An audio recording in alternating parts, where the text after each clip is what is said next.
Hello student, आप लोग का स्वागत है सीएसएन स्टडी में। और आप लोग देख रहे हैं झारखंड बोर्ड के भोकाल सीरीज। ठीक है, भोकाल सीरीज में हम लोग पढ़ने वाले हैं सामाजिक विज्ञान के 2 से ऐसे एमसीक्यू क्वेश्चन जो बार बार एग्जाम में पूछा जाता है। ठीक है, 2 से ऐसे बताएंगे जो 40 आपका 40 में 40 मिल ही जाएगा। ठीक है, 40 में 40 आपका मिल ही जाएगा। तो आपको पढ़ना क्या है वो बताएंगे। बहुत ही महत्वपूर्ण क्वेश्चन है ये सब। जितना आपको बताएंगे ना 200 क्वेश्चन उसको रट लीजिएगा एकदम आज के आज ही, क्योंकि आपके पास तो समय बाकी नहीं है। क्योंकि आपके पास कितना समय है, आज तो 1 तारीख हो गया, 2 3 4 3 दिन के समय है। 3 दिन में 5 तारीख को आप मत पकड़िए, क्योंकि 5 तारीख को आप इधर पढ़ेंगे कि उधर पढ़ेंगे, क्या पढ़ेंगे क्या नहीं। इसीलिए अभी आपको मतलब 200 एमसीक्यू जो बता रहे हैं उसको ध्यान से याद कर लीजिए। ठीक है, ध्यान से अभी लिख कर याद कर लीजिए। ठीक, और जो बताएंगे उसको ठीक से याद कर लीजिएगा, नहीं तो आप बाद में एग्जाम हॉल में बोलेंगे कि सीएसएन स्टडी वाले पढ़ाए थे लेकिन हम पढ़े नहीं, क्वेश्चन देखे थे ठीक से पढ़े नहीं, याद नहीं किए, तो आपका क्या हो जाएगा, नंबर कम आ जाएगा, नंबर भी कम आ जाएगा। और 40 में 40 हम लोग इसमें 40 में 200 क्वेश्चन ऐसे बताएंगे जो 40 में 40 आपका नंबर आएगा। ठीक है, 40 में 40 मिल ही जाएगा, 40 क्वेश्चन का आंसर मिल ही जाएगा। चलिए वीडियो को शुरुआत करते हैं, ज़्यादा लंबा नहीं खींचते हैं, तो शुरुआत करते हैं। शुरुआत करने से पहले हमारे चैनल में नए हैं तो सब्सक्राइब कीजिए, लाइक कीजिए और शेयर कीजिए। तो चलिए स्टार्ट करते हैं। तो पहला क्या क्वेश्चन है कि पादरी वर्ग किस स्टेटस में आते थे। ठीक है, पादरी वर्ग जो किस स्टेटस में आते थे तो है प्रथम वर्ग में आते थे। ठीक है, नंबर 1 का आंसर हो जाएगा ए नंबर, प्रथम वर्ग में आते थे। दूसरा चलिए चलते हैं, दूसरा नंबर इंपॉर्टेंट क्वेश्चन क्या है, टायद किस प्रकार का कर था। ठीक है, तो टायद किस प्रकार का कर था, वो है धार्मिक कर था। ठीक है, टायल पूछा जाएगा तो धार्मिक कर, और टायल पूछा जाएगा तो क्या कीजिएगा, टायल किस प्रकार कर था, तो टायल पूछा जाएगा तो इसका हो जाएगा प्रत्यक्ष। टायद और टायल में अंतर है, टायद किस प्रकार कर था धार्मिक, और टायल किस प्रकार का कर था प्रत्यक्ष। ठीक है, चलिए चौथा नंबर देखते हैं, 4 नंबर। सन 1790 में फ्रांस की आबादी कितनी थी, सन 1790 में फ्रांस की आबादी कितनी थी, वो था 2.8 करोड़। ठीक है, फ्रांस की आबादी कितनी थी सन 1790 में, 2.8 करोड़। ठीक है, चलिए 5 नंबर क्वेश्चन देखते हैं। टू टेट्राइजेज ऑफ गवर्नमेंट के लेखक कौन है, तो इसका आंसर हो जाएगा John Locke. Two treatises of government के लेखक कौन है, जॉन लॉक। ठीक है, जॉन लॉक थे। 5 नंबर का आंसर होगा 1।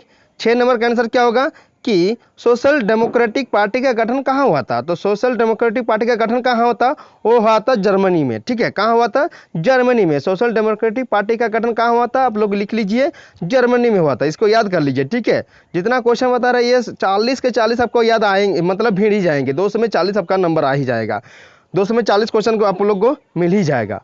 फ्रांस में कौन चाहते थे कि सरकार सामूहिक उद्यमों को बढ़ावा दे, तो कौन चाहता था, यह हो गया लुई ब्लॉक। ठीक है, कौन चाहता था, लुई ब्लॉक चाहता था कि सामूहिक उद्यमों को बढ़ावा दे। ठीक है, 7 का ए। 8 नंबर चलिए जानते हैं, 8 का क्या आंसर होगा कि नया सबनमई न्यू हारमोनी का गठन इंडियाना में किसने किया था, इंडियाना में किसने किया था, तो इसका आंसर हो जाएगा डी, रॉबर्ट ओवेन ने। ठीक है, नया समन्वय का गठन इंडियाना में किसने किया था, रॉबर्ट ओवेन ने। ठीक है, 8 का डी। 9 का आंसर होगा क्या, ब्रिटेन में लेबर पार्टी का गठन कब हुआ था, तो ब्रिटेन में लेबर पार्टी का गठन कब हुआ था, 1905 ईस्वी में। ठीक है, 1905 ईस्वी में। 10 नंबर चले जानते हैं, अक्टूबर क्रांति कब हुई थी, तो अक्टूबर क्रांति कब हुई थी, वो 1917 ईस्वी में हुई थी। ठीक है, अक्टूबर क्रांति कब हुई थी, 1917 ईस्वी में। पूर्व पश्चिम भारत की चौड़ाई कितनी है, तो भारत की पूर्व और पश्चिम की चौड़ाई कितनी है, वो है 2933 किलोमीटर। ठीक है, 2933 किलोमीटर। भारत की मुख्य भूमि का दक्षिणतम छोर किस अक्षांश पर स्थित है, तो यह हो जाएगा 8 डिग्री 4 मिनट उत्तर। ठीक है, आज दक्षिणतम छोर किस अक्षांश पर स्थित है, 8 डिग्री 4 मिनट उत्तर पर है। ठीक है, सी नंबर इसका, 12 का सी।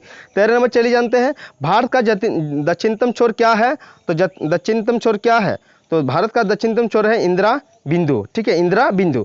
14 नंबर चलिए जानते हैं, इंदिरा बिंदु किस वर्ष सुनामी जलमग्न हो गया, तो इंदिरा बिंदु किस वर्ष सुनामी जलमग्न हो गया था, वह हुआ था 2004 में। ठीक है, क्या रखिएगा, याद रखिएगा, 2004 में जो क्या हुआ था, इंदिरा बिंदु सुनामी जलमग्न हो गया था। चलिए जानते हैं उसके बाद 15 नंबर, दक्षिण भारत की सर्वोच्च चोटी कौन है, तो दक्षिण भारत की सर्वोच्च चोटी कौन है, अनई मोदी। ठीक है, अनई मोदी। 15 का है। 16 नंबर का क्या होगा आंसर? भारत की प्राचीनतम पहाड़ी कौन है? तो भारत की प्राचीनतम पहाड़ी कौन है? तो इसका आंसर हो जाएगा अरावली। ठीक है, कौन है? अरावली प्राचीनतम पहाड़ है। ठीक है, दो नदियों के बीच के भाग को क्या कहा जाता है? तो इसको क्या कहा जाता है? ख्याल रखिएगा, दोआब। दो नदियों के बीच के भाग को क्या कहा जाता है? दोआब। जहां दो नदियों के बीच के भाग को क्या कहा जाता है? दोआब कहा जाता है। भारत का सबसे बड़ा जलप्रपात कौन सा है? तो 18 का आंसर हो जाएगा गोरसोपा जोग। ठीक है, गोरसोपा या जोग कहते हैं इसको, भारत का सबसे बड़ा जलप्रपात है। झारखंड का जानता ही है, हुंडर जलप्रपात है। ठीक है, झारखंड का 18 का यहाँ पर सी होगा। शिव समुद्रम जलप्रपात किस नदी द्वारा बनती है? तो शिव समुद्रम किस नदी द्वारा बनता है? तो इसका आंसर कावेरी नदी द्वारा बनता है जलप्रपात। ठीक है, शिव समुद्रम जलप्रपात किस नदी द्वारा बनता है? कावेरी नदी के द्वारा। चलिए जानते हैं आगे। गुरु गोविंद 19 नंबर बी, 19 नंबर का बी। 20 नंबर चले जानते हैं, गुरु गोविंद सागर झील किस परियोजना में बनाई गई है? तो गुरु गोविंद सागर झील किस परियोजना में बनाई है? भाखड़ा नांगल। ठीक है, परियोजना भाखड़ा नांगल परियोजना के तहत गुरु गोविंद सागर झील को बनाया गया। ठीक है, बनाई गई है। 21 नंबर चले जानते हैं। 21 नंबर का क्वेश्चन का आंसर क्या होगा? चीन की संसद के लिए कितने वर्ष के बाद अंतराल पर नियमित रूप से चुनाव होते हैं? तो इसका 5 वर्ष के बाद। ठीक है, नियमित चुनाव कब होता है चीन के संसद के लिए? वो 5 वर्ष के। ठीक है, उसके चलिए नेक्स्ट हम लोग जानते हैं 22 नंबर। चीन की संसद में पूरे देश के करीब कितने सदस्य आते हैं? तो इसका आंसर हो जाएगा 3000 सदस्य। पूरे देश का कितना सदस्य आते हैं? 3000 सदस्य आते हैं संसद में।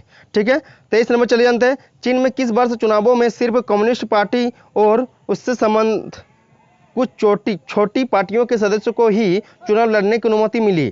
तो उसका है आंसर 2002 से 2003 में। ठीक है, जो छोटी पार्टियों को मतलब चुनाव लड़ने की अनुमति मिली थी 2002 से 2003 के बीच। ठीक है, 23 का ए नंबर। ठीक है, 22 का सी। 24 नंबर चलिए जानते हैं। मैक्सिको में राष्ट्रपति पद के लिए चुनाव कितने वर्ष के बाद होते हैं? तो मैक्सिको में राष्ट्रपति पद के लिए चुनाव कितने वर्ष में होता है? 6 वर्ष में होता है। ठीक है, मैक्सिको का राष्ट्रपति 6 वर्ष के बाद चेंज होता है। ठीक है, 24 का बी। मैक्सिको में फौजी शासन या तानाशाही कब आई? तो मैक्सिको में फौजी शासन या तानाशाही कब आई थी? तो इसका आंसर हो जाएगा डी, मतलब 2000 में भी नहीं, 2002 में भी नहीं, 2005 में भी नहीं, मतलब कभी नहीं। ठीक है, इसका आंसर होगा मैक्सिमम फौजी शासन या तानाशाही कब आई थी? कभी नहीं आया था। ठीक है, भारतीय संविधान सभा के लिए चुनाव कब हुए थे? भारतीय संविधान सभा के लिए चुनाव कब हुए थे? तो इसका आंसर आप लोग जानते हैं जुलाई 1946 में ईस्वी में हुआ था। ठीक है, जुलाई 1946 में। चलिए जानते हैं नेक्स्ट क्वेश्चन का आंसर कि चलिए नेक्स्ट क्वेश्चन 27 नंबर है, क्या है? भारत में संविधान सभा की पहली बैठक कब हुई थी? सभी नहीं है, सभा की पहली बैठक कब हुई थी? तो इसका आंसर होगा आपका बी नंबर, दिसंबर 1946 में। ठीक है, कब हुआ था? दिसंबर 1946 ईस्वी में, दिसंबर 1946 ईस्वी में। बी 27 का बी आंसर होगा। 28 नंबर चले जानते हैं। देश दो हिस्सों में और भारत पाकिस्तान में पहली बार कब बांटा गया? जब संविधान सभा भी 2 हिस्सों में बांट गई। ठीक है, तो कब बांटा गया था? भारत और, ठीक है, भारत और क्या पाकिस्तान कब पहली बार बांटा था? 1946 ईस्वी में। कब बांटा था? 1946 ईस्वी में। ठीक है, ख्याल रखिएगा। तो इसका चलिए जानते हैं भारतीय संविधान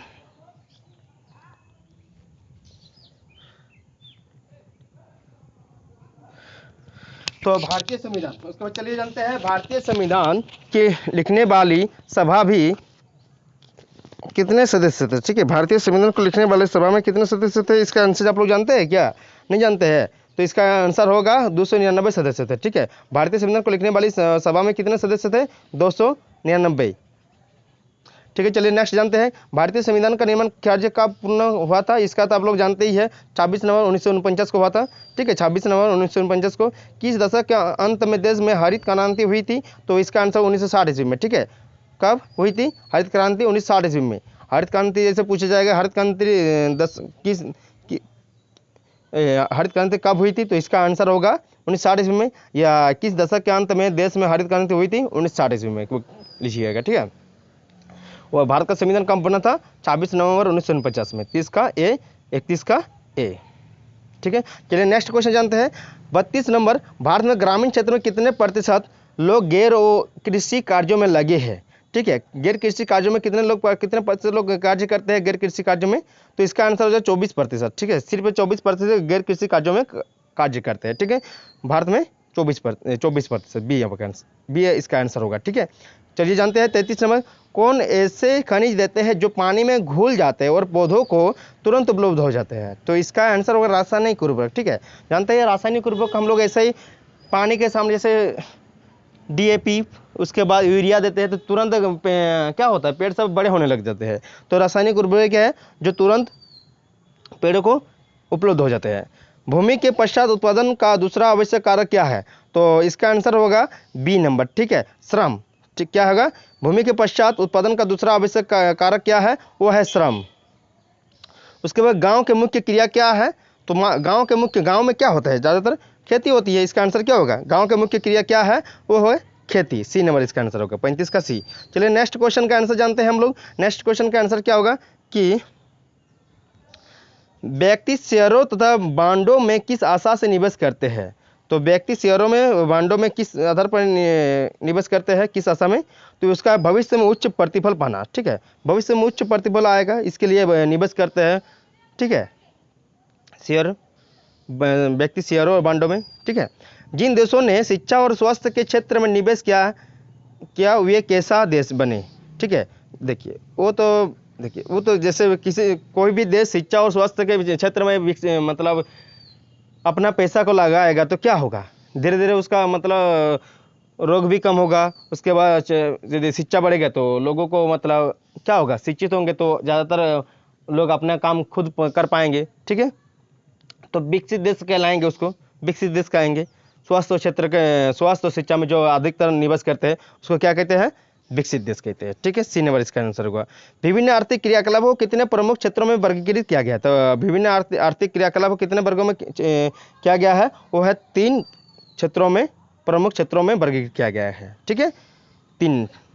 चलिए 39 नंबर, किस कृषि, वानिक, पशुपालन, मत्स्य पालन, मुर्गी पालन आदि किस क्षेत्र के अंतर्गत आते हैं? ठीक है, तो ये किस क्षेत्र के अंतर्गत, प्राथमिक क्षेत्र के अंतर्गत आते हैं। ठीक है, कृषि, वानिकी और पशुपालन, मत्स्य पालन, मुर्गी पालन आदि किस प्रकार क्षेत्र के में आते हैं, वो है प्राथमिक क्षेत्र के। ठीक है, विनिर्माण किस आर्थिक क्षेत्र के अंतर्गत आता है? विनिर्माण किस आता है? तो विनिर्माण हो जाए द्वितीय क्षेत्र का।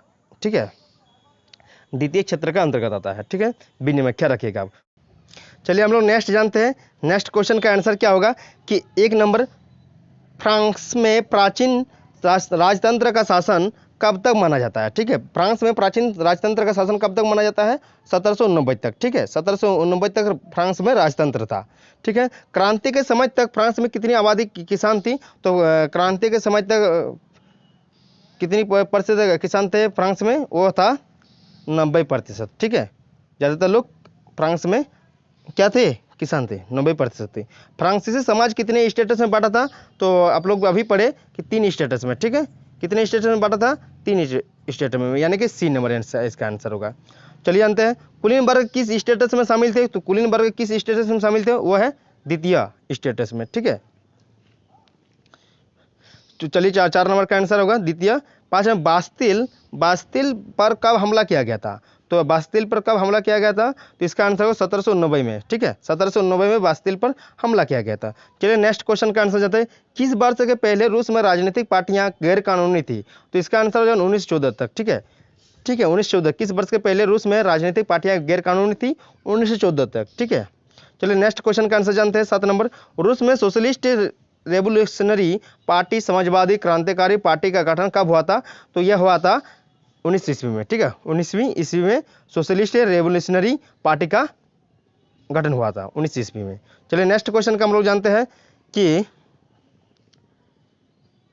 बोल्शेविक दल का नेता कौन था? तो बोल्शेविक दल का नेता कौन था? Vladimir Lenin. ठीक है, व्लादिमीर लेनिन था। बोल्शेविक दल का नेता कौन था? Vladimir Lenin. तो इसका आंसर क्या था? व्लादिमीर लेनिन, ना कि व्लादिमीर पुतिन। ठीक है, 8 नंबर का आंसर ए नंबर। चलिए नेक्स्ट क्वेश्चन क्या होगा कि रूसी साम्राज्य में सक्रिय मुस्लिम सुधारवादियों को क्या कहा जाता था? तो क्या कहा जाता था? जदीदी। ठीक है, जदीदी कहा जाता था मुस्लिम सुधारवादियों को। ठीक है, विंटर प्लेस पर किसके नेतृत्व में मजदूरों को ने हमला क्या कर दिया था? तो विंटर प्लेस पर किसके नेतृत्व में मजदूरों ने हमला कर दिया था? तो यह आंसर होगा फदरी गैफन, फदरी गैफन के नेतृत्व में। ठीक है, चलिए जानते हैं नेक्स्ट क्वेश्चन का 11 नंबर का आंसर क्या है? भारत का सबसे पूर्वी देशांतर कौन सा है? तो भारत का पूर्वी देशांतर क्या होगा? इसका 97 डिग्री 25 मिनट पूर्व। ठीक है, 97 डिग्री 25 मिनट पूर्व, 97 डिग्री 25 मिनट पूर्व है। ठीक है, उसके बाद 11 नंबर का आंसर हो गया ए नंबर। उसके बाद 12 का चले जानते हैं, क्षेत्रफल की दृष्टि से भारत का विश्व में कौन सा स्थान है? तो क्षेत्रफल की दृष्टि से भारत का विश्व में कौन सा स्थान है? वह है 7वां स्थान। ठीक है, कितना स्थान है? 7वां स्थान। भारत का कुल क्षेत्रफल कितना वर्ग किलोमीटर है? तो कितना किलोमीटर है? 32.8 लाख वर्ग किलोमीटर। ठीक है, 32.8 लाख वर्ग किलोमीटर। भारत का क्षेत्रफल विश्व के कुल क्षेत्रफल का कितना प्रतिशत है? वह है 2.4%। ठीक है, 2.4%। 3 दिशाओं में से समुद्र से घिरे स्थलीय भाग को क्या कहते हैं? तो इसको क्या कहते हैं? द्वीप कहते हैं। आप लोग जानते हैं द्वीप कहते हैं? नहीं, प्रायद्वीप कहते हैं। 3 दिशाओं से समुद्र से घिरे स्तरीय भाग को क्या कहते हैं? प्रायद्वीप कहते हैं। और चारों दिशाओं से जो घिरा रहेगा उसको क्या कहते हैं? द्वीप कहते हैं स्तरीय को। ठीक है, समझ में आए? 3 दिशा से क्या कहेंगे? प्रायद्वीप कहेंगे, और चारों दिशा से घिरा रहेगा तो द्वीप कहेंगे। चलिए, प्लेटो की गति के कारण निम्न में क्या नहीं होता है? तो प्लेटो की गति के कारण जैव विविधता नहीं होता है। ठीक है, इसका आंसर होगा ए। किस महासागरीय तट को अग्नि मेखला कहा जाता है? तो किस महासागरीय अग्नि मेखला कहा जाता है महासागरीय तट को? तो यह है प्रशांत महासागरीय तट को अग्नि मेखला कहा जाता है, प्रशांत महासागरीय तट को। ठीक है, चलिए हम लोग नेक्स्ट क्वेश्चन 18 नंबर देखते हैं कि इंपॉर्टेंट क्वेश्चन है, मानव निर्मित भारत की सबसे बड़ी झील कौन है? तो है गोविंद बल्लभ पंत सागर। ठीक है, गोविंद बल्लभ पंत सागर मानव निर्मित सबसे बड़ी झील है। चलिए नेक्स्ट क्वेश्चन जानते हैं 19 नंबर, भारत की सबसे बड़ी खारे पानी की झील कौन है? ठीक है, इसमें से जो लोकताक है, चिल्का है, पुलकित है, कोलोरू है, तो इसका चिल्का झील होगा, बी नंबर होगा, खारे पानी की सबसे बड़ी झील है। ठीक है, उसको चलिए जानते हैं, गंगा कार्य योजना का प्रारंभ हुआ था। तो गंगा कार्य परियोजना का योजना का प्रारंभ कब हुआ था? वह हुआ था 1985 ईस्वी में। ठीक है, गंगा कार्य योजना का प्रारंभ कब हुआ था? 1985 ईस्वी में। ठीक है, चलिए 21 में जानते हैं, जनरल परवेज मुशर्रफ ने लीगल फ्रेमवर्क ऑर्डर के जरिए पाकिस्तान के संविधान को कब बदल डाला? ठीक है, तो वो 2002 में पाकिस्तान के संविधान को बदल डाला था। चलिए जानते हैं नेक्स्ट क्वेश्चन हम लोग 22 नंबर, कि किस देश की संसद को क्वांगो रेमिन दाई बियाओ दावी राष्ट्रीय जन संसद कहते हैं? तो वह है सी। या जानते ही आप लोग, इस इतना जो यांगचुआंग भाषा है यह किस देश का है? चीन का है। तो इसका संसद, राष्ट्रीय जन संसद कहाँ होगा? चीन ही होगा ना। देख लीजिएगा, भाषा को पढ़कर आप लोगों को समझ में आएगा। क्वांगो रेमिन दाई बियाओ दावाई। ठीक है, तो यह दा हुई, तो इसका राष्ट्रीय जन संसद मतलब इसका होता है राष्ट्रीय जन संसद। इसका कहाँ है देश की संसद का? तो यह चीन का है। मैक्सिको नायक देश कब आज़ाद हुआ था? ठीक है, मैक्सिको नायक देश कब आज़ाद हुआ था? तो मैक्सिको देश आज़ाद हुआ था 1930 ईस्वी में। ठीक है, ठीक है, यह नाम है, ये संसद का नाम है। ठीक है, तो मैक्सिको नायक देश कब आज़ाद हुआ था? 23 नंबर का आंसर जानते हैं, तो 23 नंबर का आंसर हो जाएगा आपका सी नंबर, 1930 ईस्वी में आज़ाद हुआ था मैक्सिको देश, मैक्सिको नायक देश। ठीक है, उसके बाद नेक्स्ट क्वेश्चन 24 नंबर जानते हैं, किस वर्ष तक सऊदी अरब में औरतों को वोट देने का अधिकार नहीं था? तो सऊदी अरब में 2015 तक, जो 2015 तक देखिए, वोट देने का अधिकार नहीं था सऊदी अरब में। ठीक है, जिम्बाब्वे नामक देश को कब अल्पसंख्यक गौरों के शासन से मुक्ति मिली? ठीक है, मुक्ति मिली थी, तो यह है 1980 में गौरों के शासन से मुक्ति मिली थी। ठीक है, और हम लोग को जानते हैं आप लोग 1947 में हम लोग आज़ाद हुए गौरों के शासन से ना। मैंने गौरों के प्रमुख के खिलाफ संघर्ष किया है और मैंने ही असत्यों के प्रमुख का विरोध किया है, डैश उक्त कथन है? तो यह है नेल्सन मंडेले का। ठीक है, नेल्सन मंडेले का। ठीक है, नेल्सन मंडेले को आजीवन कारावास की सजा गौरों की सरकार ने कब दी थी? वो दी थी 1964 ईस्वी में। ठीक है, नेल्सन मंडेला को दक्षिण अफ्रीका की सबसे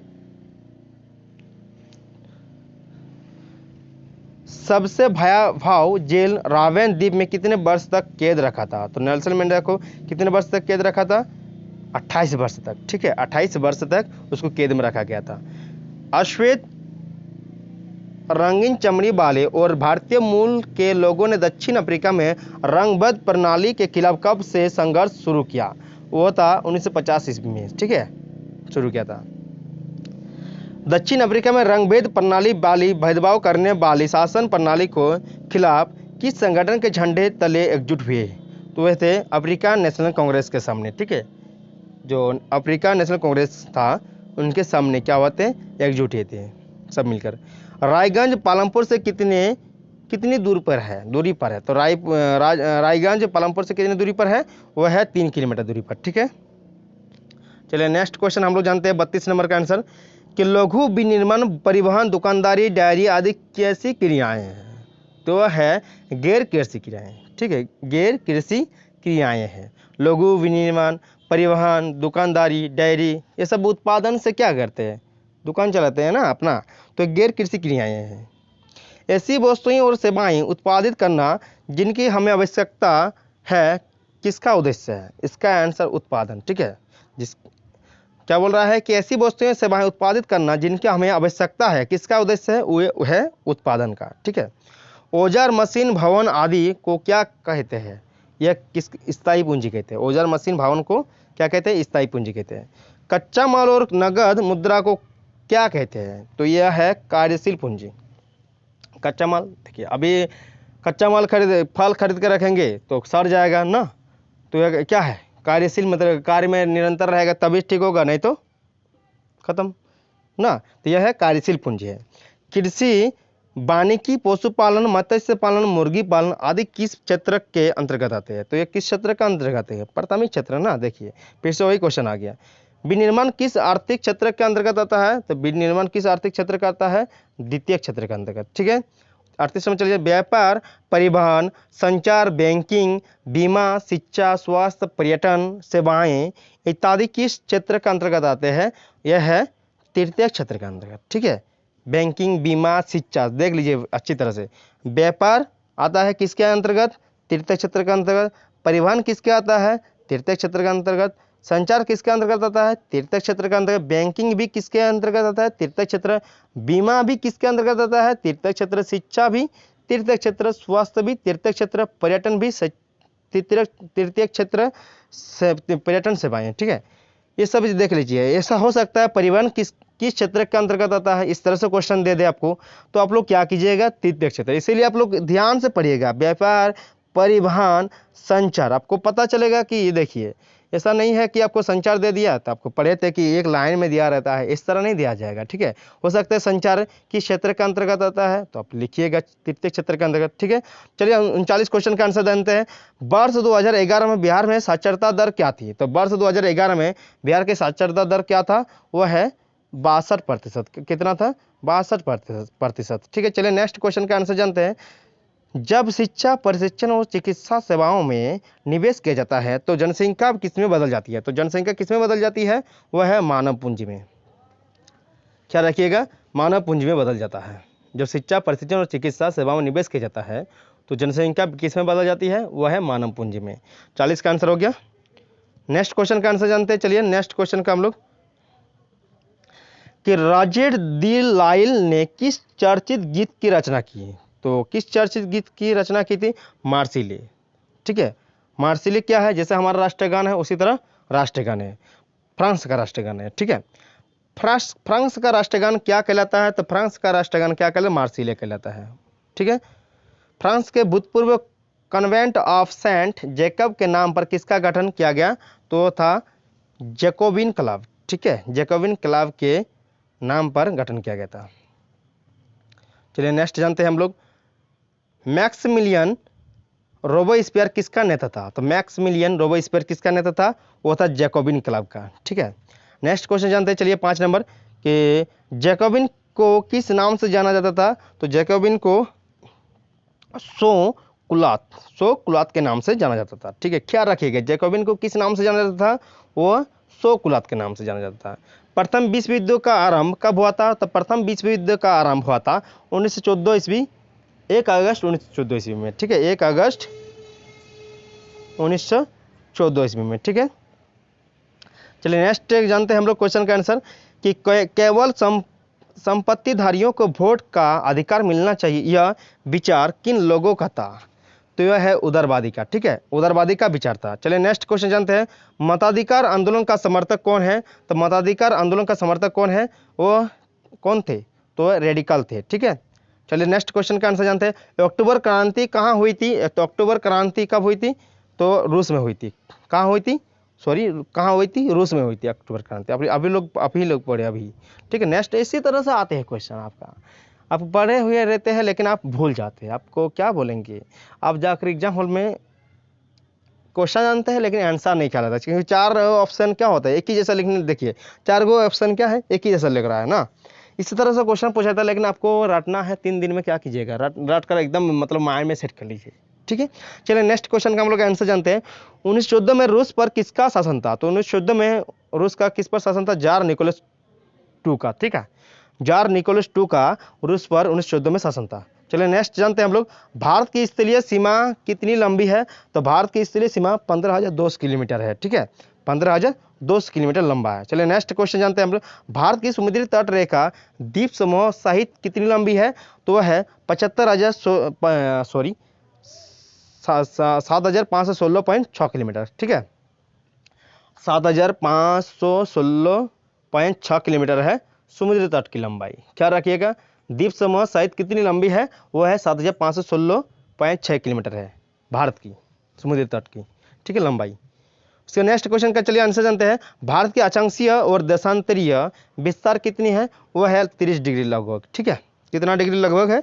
30 डिग्री लगभग। चलिए नेक्स्ट क्वेश्चन का हम लोग आंसर जानते हैं, भारत के बीचों बीच गुजरने वाली अक्षांश रेखा कौन सी है? वो है कर्क रेखा, हमारे झारखंड से भी होकर गुजरती है कर्क रेखा, ठीक है, क्या रखिएगा, भारत के बीचों बीच गुजरने वाली अक्षांश रेखा कौन सी है? वो है कर्क रेखा। चलिए 14 हो गया, 15 जानते हैं। चलिए म्यांमार सीमा पर कौन सी पहाड़ी है? तो म्यांमार सीमा पर कौन सी पहाड़ी है? वह है पूर्वांचल पहाड़ी, ठीक है।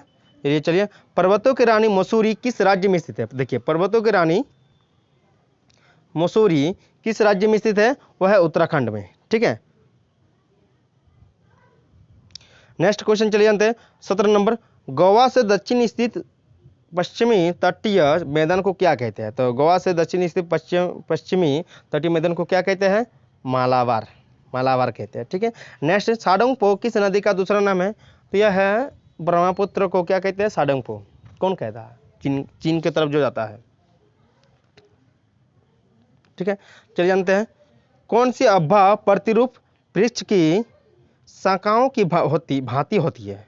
ठीक है, देखिए क्या बोल रहा है कि कौन सी अभा प्रतिरूप वृक्ष की शाखाओं की भांति होती है? यह है द्रुमाकृति वृक्ष, ठीक है,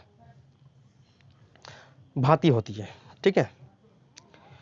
ए नंबर 19 का ए, गंगा की मुख्य धारा कौन है? तो गंगा की मुख्य धारा कौन है? भागीरथी, ठीक है।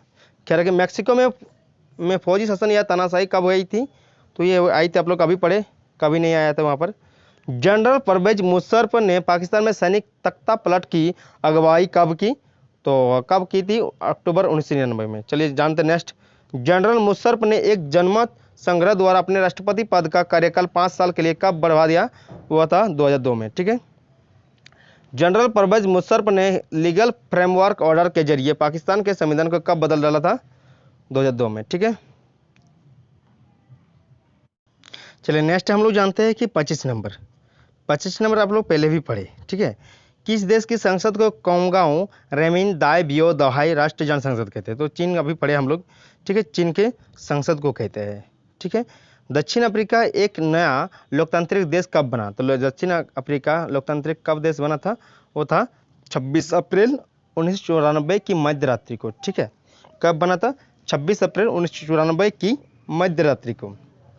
चलिए नेक्स्ट क्वेश्चन हम लोग जानते हैं कि 27 नंबर किस देश का संविधान इतिहास और भविष्य दोनों की बातें करता है? तो किस देश का संविधान इतिहास और भविष्य दोनों की बातें करता है? वह है दक्षिण अफ्रीका, ठीक है, दक्षिण अफ्रीका का। सरकार के अधिकारों की सीमा कौन तय करता है और साथ ही बताता है कि नागरिकों को क्या अधिकार है? तो है संविधान, ठीक है। संविधान क्या करता है? सभी नागरिकों को क्या क्या अधिकार है, क्या नहीं है, सरकार का क्या अधिकार है, वही सीमा कौन तय करता है? वो है संविधान। ठीक है, 28 का डी होगा। चलिए नेक्स्ट क्वेश्चन जानते हैं कि मोतीलाल नेहरू ने और कांग्रेस के 8 अन्य नेताओं ने पहली बार भारत का एक संविधान कब लिखा था? तो था 1928 ईस्वी में। ठीक है, 1928 ईस्वी में मोतीलाल नेहरू और कांग्रेस के 8 अन्य नेताओं ने लिखा था, भारत का संविधान लिखा था, वो था 1928 ईस्वी में। कराची में पहली बार भारतीय राष्ट्रपति कांग्रेस का अधिवेशन कब हुआ था? तो यह हुआ था 1931 ईस्वी में। ठीक है, 1931 ईस्वी में हुआ था। चलिए नेक्स्ट क्वेश्चन का आंसर, कच्चा माल और नगद मुद्रा को क्या कहते हैं? तो अभी लोग जाने, स्थायी पूंजी कहते हैं कि कार्यशील पूंजी कहते हैं? यह है कार्यशील पूंजी। अभी आप लोग पढ़े, जुताई के अंतर्गत भूमि क्षेत्र में कोई विस्तार अपने देश में कब नहीं हुआ? ठीक है, वह है आपका आंसर, वो है आपका आंसर सी नंबर। ठीक है, जुताई के अंदर भूमि क्षेत्र में कोई विस्तार अपने देश में कभी से नहीं हुआ है, 1960 ईस्वी से। ठीक है, भूमि मापने की मानक इकाई क्या है? तो भूमि मापने की मानक इकाई क्या है? हेक्टेयर। ठीक है, नेक्स्ट क्वेश्चन चले जानते हैं। नेक्स्ट क्वेश्चन के आंसर कि 34 नंबर, 100 मीटर की भुजा वाले वर्ग के क्षेत्रफल के बराबर होता है, तो कितना होता है? हेक्टेयर। 100 मीटर की भुजा वाले वर्ग के क्षेत्रफल के बराबर कितना होता है? वो होता है हेक्टेयर। ठीक है, ख्याल रखिएगा। किस दशक के मध्य तक 200 हेक्टेयर के पूरे जोते हुए क्षेत्र की सिंचाई अपने देश में होने लगी थी? तो है 1970 के दशक में। ठीक है, जब शिक्षा, प्रशिक्षण और चिकित्सा सेवाओं में निवेश किया जाता है तो जनसंख्या किसमें बदल जाती है? मानव पूंजी में ना। अभी पढ़े आप लोग, कौशल और उनमें निहित उत्पादक के ज्ञान का स्टॉक है, तो कौशल और उनमें निहित उत्पादक के ज्ञान का स्टॉक किसमें है? मानव पूंजी में। ठीक है, किस पहलू की दृष्टि से जनसंख्या पर विचार करना सकल राष्ट्रीय उत्पाद के सृजन में उनके योगदान की क्षमता पर बल देता है? वो है उत्पादक। ठीक है, क्या है? किस पहलू की दृष्टि से जनसंख्या पर विचार करना सकल राष्ट्रीय उत्पाद के सृजन में उनके योगदान की क्षमता पर बल देता है? वो है उत्पादक। ठीक है, चलिए नेक्स्ट क्वेश्चन हम लोग आंसर जानते हैं, मानव संसाधन किसे कहते हैं? तो मानव संसाधन किसे कहते हैं? वह है जनसंख्या को। भारत में लास्ट क्वेश्चन, यह है आखिरी क्वेश्चन। हमारे चैनल में इसी तरह बने रहिए। आपको कितना क्वेश्चन बताए? ठीक है, 120 क्वेश्चन बताया अभी। ठीक है, और 80 क्वेश्चन बता देंगे। 120 क्वेश्चन बताए, जिसमें से बहुत लंबा वीडियो बन जाता है ना, इसीलिए थोड़ा थोड़ा बना रही। इतना बड़ा आपको मतलब मन भी नहीं लगेगा जितना बड़ा बनाएंगे, तो इसलिए हम थोड़ा मतलब 120 बनाए, उसके बाद 80 क्वेश्चन बच गया। 80 क्वेश्चन के आपका अन्य वीडियो दे देंगे, उसमें देख लीजिएगा। ठीक है, वो बहुत ही इंपॉर्टेंट क्वेश्चन है। ठीक है, चलिए नेक्स्ट क्वेश्चन जानते हैं, क्या है कि 40 नंबर, भारत में सूचना प्रौद्योगिकी में क्रांति किसके महत्व को रेखांकित करता है? तो है मानव पूंजी को। ठीक है, चलिए मिलते हैं नेक्स्ट वीडियो के साथ, तब तक के लिए जय हिंद, जय भारत।